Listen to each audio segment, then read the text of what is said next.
What up, what up, what up? This is Mike the Philosopher here with another one.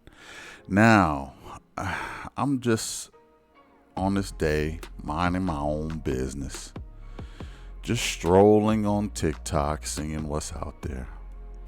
Stumbled upon a video that was made in 1970. Okay. And this video is about black men and black women, and it's a debate. Turns out there was a bit of a beef with black men and women even back then, and it's over 50 years ago, and they have a conversation about, the structures in the household. I found it a little bit interesting, so I thought I'd cover it. All right, so without further ado, let me just go ahead and let you listen to what they had to say.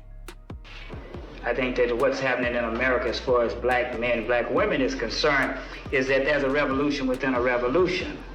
We are fighting our own woman. Our woman will not allow us to emerge as black men. But our black women, who has been put in this role of aiding white America, white structure, and castrating the black male, has continued doing this. She cannot live with us. It's not that we can't live with her. Are you blaming us? Are you saying that it's our fault that this happened? No, I'm not blaming black America women. I just said that I'm blaming the system. They are victims of the system like the black male. Well, why do you say that we are castrating you? You say that you want to be the leaders. Okay. Well, what about the black professional woman? Are you saying that there should be no black professional woman? Are you trying to deny black women the right to be creative, the right to function? We're not asking for you to take a back seat. We're saying that you have got to be astute enough and can view the situation well enough where you just automatically know what your role is and step back. And whenever you want to have that aggressive thing, this is the thing that the young black man today is not going to tolerate. My old man tolerated it because his old man tolerated it. It came up for years and years and years. But today, the young black man is not going to take it. He's going to be out there as a leader. White America has used black women to keep the black male in his place. And you're still aiding him by saying, well, we are qualified, we want to work, we can help. Okay, how are you going to reprogram men so that they don't let us take over what's supposed to be their responsibility? And men that I have had dealings with, they are perfectly willing to sit back and let us do anything we want to. I don't think that you have to reprogram men. I think you have to reprogram women. No, you have to reprogram the man so that he will forcefully take what belongs to him, because women, as long as we can get, we're gonna get, and it's part of our being. We're going to do anything to you that you let us, whether we want to or not. You don't want to live on the level of income that I can afford you and love me on the basis of that. You want to always be aspiring to have all those things that's a part of the great middle class white American society, and because I can't deliver these things to you, you say that you are not a man. I don't measure a man by how much money he can bring home. I measure a man by how he treats me. Whether when I'm tired and I'm sick and I'm scared, he's there. For these women, the men are there. But with the feeling of racial pride has come new conflicts and new problems. Across America, they meet to discuss what black awareness means to their families and to them as black women of today. I think that... And there you have it. What do y'all think of this video, man? She said, I don't measure a man by how much money he makes. Woo, we are so far from that right now. Okay, so far from that right now. Even then, the brothers thought that the women measured them based on their money, and she said that she didn't. But maybe that was back in the 70s. But oftentimes, men are judged, and not even just black men, just men in general, are judged by the amount of money they make, or their prestige, or their status, or their careers. Now it's how many followers they got, if they got a blue check or whatever the case may be. They get judged by that. But the young lady said something that was pretty interesting to me. She said, "Why can't we be in have corporate jobs and express ourselves and be creative?" And I thought about that question, and one of the things that I thought about is, I don't know. Maybe it's just me. I could be wrong. I could be wrong about this, but I don't really recall seeing a different culture of women who is so who wants to be in the spotlight so much to where they want to have high up corporate jobs, they want to be creative, they want to be in a lot of traditionally male roles. I'm not saying it doesn't happen, but I look around and I look at other cultures of women, and it seemed to me that, just in my opinion, black women have the most need to be in the spotlight more than other cultured women. I'm not saying that they don't want to be in the spotlight too, but I don't see a lot of them fighting to be in corporate jobs or fighting to be, in high visible positions that a lot of men traditionally are in. I mean, this is even in the 70s, right? So I just have to take that into consideration to be like, what other group of women? I think Asian, and I'll be like, no, they don't really. I think Caucasian women, I think to some degree, but not to this level. Hispanic women, I don't really see them trying to, be so much in the spotlight. So the question I had is why are black women so hungry for the attention, to be creative, to be in corporate jobs, this, that, and the third. Now, she said another thing is, how are you going to reprogram the men to be to get out of their softness, pretty much, to get out of their softness because they let us run over them. I thought that was interesting. And the guy, he didn't really answer it. He was like, I don't think the men need to be reprogrammed. I think the women do. And, I guess I could kind of see both sides of this, because sometimes I do feel like men are a little too soft with their women, especially black men. This is around the era when a lot of, let me just be real, okay? There are a lot of men in this era that around this age that what I would consider simps. Okay, you got the Steve Harveys of the world in this generation. You got a lot of guys who put the black women on such a pedestal that the black women can pretty much run all over them. And that's what her thing was. Like, you need to reprogram the guys to not let us run over them, because you give us an inch, we're going to take a yard. That's basically what she was saying. And she's right about that. So why were the men so soft on their women? And this is a bit beyond my time, so I don't really have the answers as to why that is. If someone has some idea, let me know. Like I said, this was recorded in 1970, so I wasn't around then. So I'd like to know if somebody has an idea on why the men were so soft on their women. because what it ended up doing is making a pretty much a harder woman.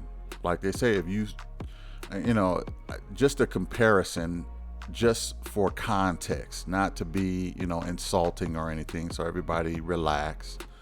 But like they say, spare the rod, spoil the child. Well, it's kind of similar to that. I'm not calling, you know, black women children, but what I'm saying is, if you give an inch, you know, a lot of times people will take a yard. It just is what it is. So, you know, maybe we were too nice to our women, and maybe that's why they have a sense of need to be more visible, you know, need to be more, you know, in corporate jobs and things like that. A part of me feels like another part of it is that a lot of black women really just want to be accepted by, I just say, white culture. They just want to be accepted by the white culture. They you know, they see how, even though they see how, you know, white culture lives, they don't necessarily know how it functions. So they'll see, you know,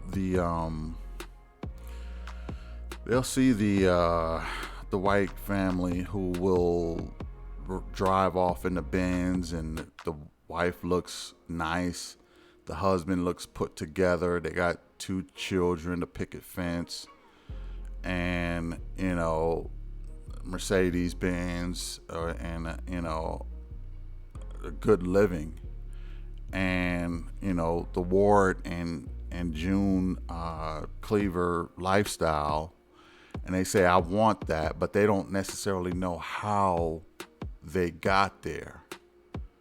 And you know, oftentimes I just feel like there is a bit of a disconnect with the men and the women in the black community, because we can't seem to get an understanding.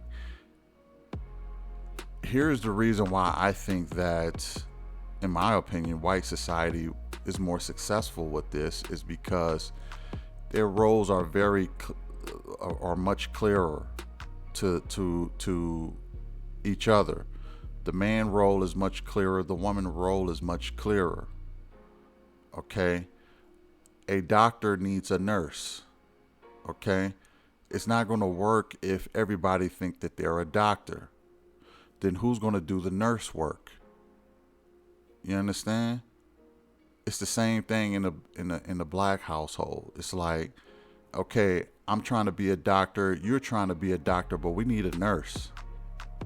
Who's going to do the nursing work? It's too many doctors and not enough nurses. And every doctor think that they're better than the other doctor. Look, I can perform surgery. Oh, well, I can do that too. I could perform surgeries and, you know, diagnose and prescribe and do all of that stuff too. Well, okay, well, this patient needs a nurse right now. You know, and the patient is the family, really. It needs a nurse right now. So who's going to do the nurse work? Well, I'm too busy being a doctor to do nurse work. Well, I'm the doctor in this situation, and that's not my normal role to be a nurse. Okay. Well, I don't, you know, you're going to have to create time to be a nurse, you know, because I'm too busy being a doctor myself. And that is the main conflict. Now, one thing I noticed too is that he said that, you know, he blamed the system. He don't necessarily blame the women, he blamed the system.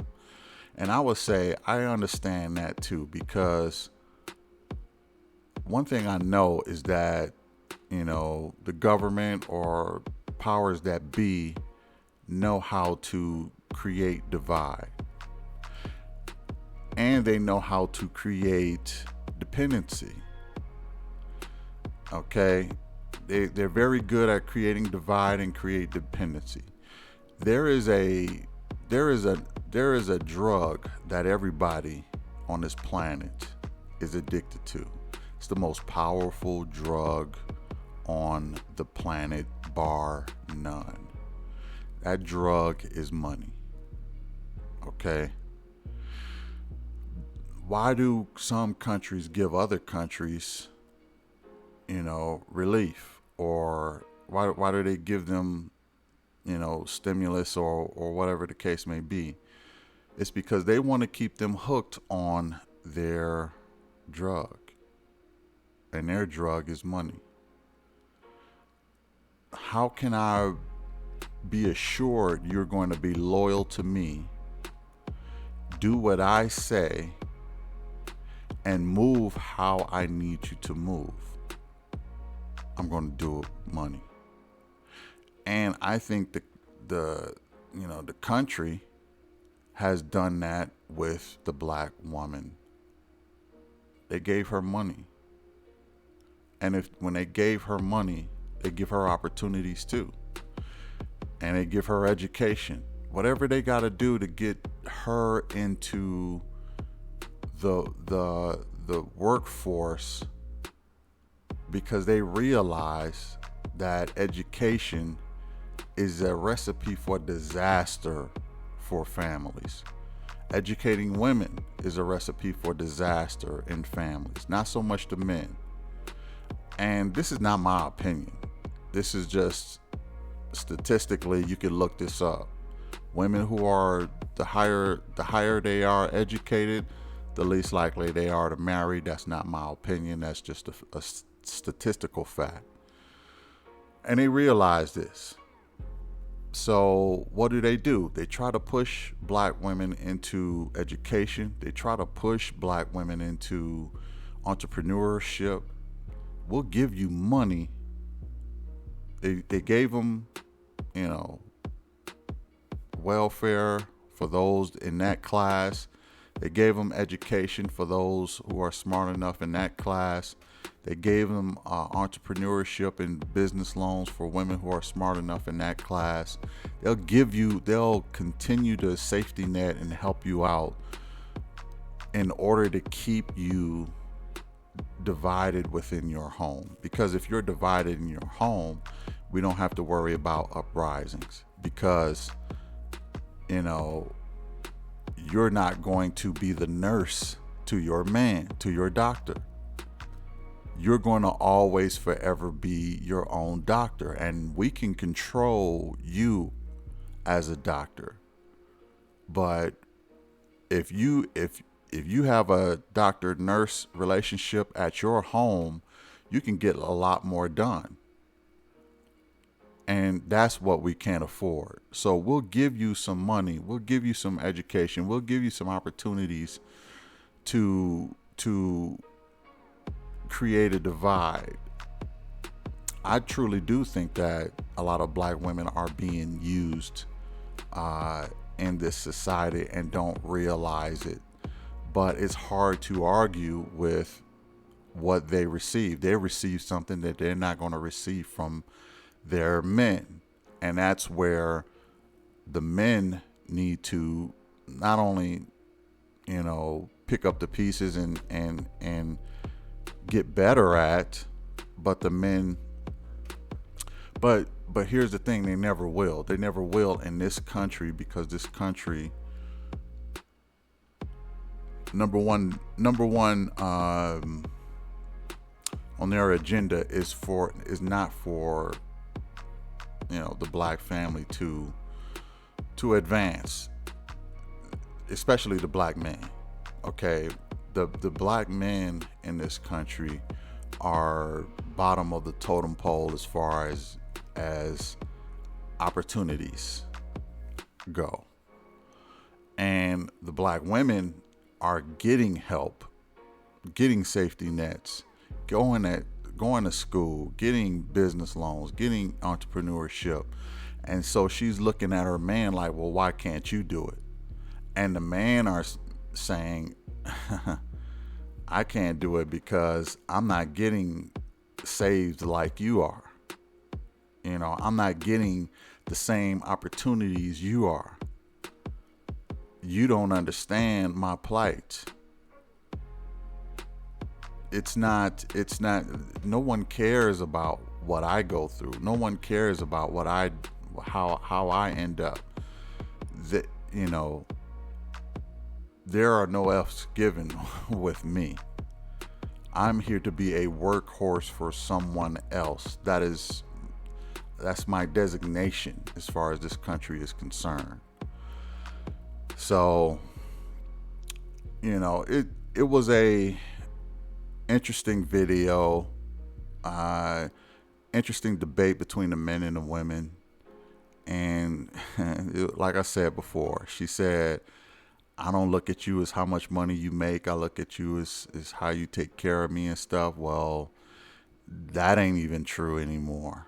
Okay, because women do judge men by their money, and it is at an all-time high in this year. So let me know what y'all think about this. Hit the like, share, and subscribe. Put it in the comments too, what you think about this. I'll be interested to know. I will catch you in the next one. Peace. Okay, how are you going to reprogram men so that they don't let us take over what's supposed to be their responsibility? And men that I have had dealings with, they are perfectly willing to sit back and let us do anything we want to. I don't think that you have to reprogram men. I think you have to reprogram women. No!